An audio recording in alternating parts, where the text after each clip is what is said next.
answer there. Kumusta mga bata? Ang atong tun-an karon bahin sa pag-ila sa mga butang nga gikinahanglan sa lawas ug ang mga pamaagi kung unsaon pag-atiman niini.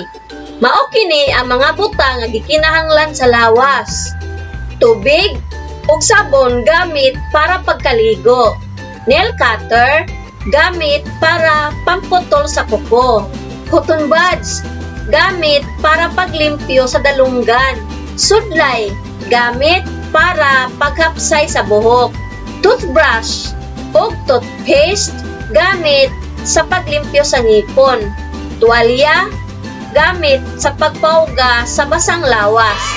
Mao kini ang mga pamaagi sa pag-atiman sa lawas. Pag-toothbrush para sa paglimpyo sa ngipon matag adlaw. Ang sudlay para sa pagsudlay sa buhok aron mahapsay. Ang cotton buds paglimpyo sa dalunggan.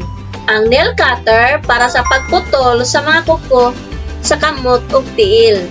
Pagkatulog sa insakto nga oras. Pagkaligo matag adlaw. Ug karon mga mama, ipangutana sa bata, ug unsa nga butang ang gamiton sa paglimpyo sa atong lawas? I-check kini.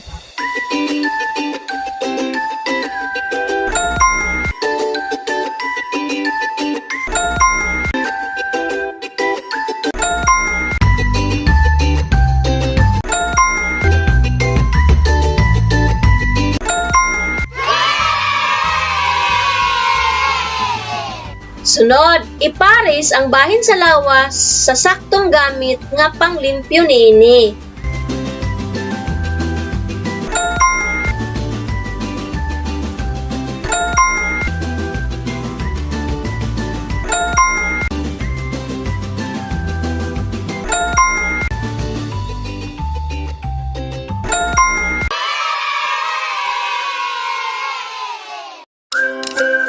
Daghang salamat! Bye-bye!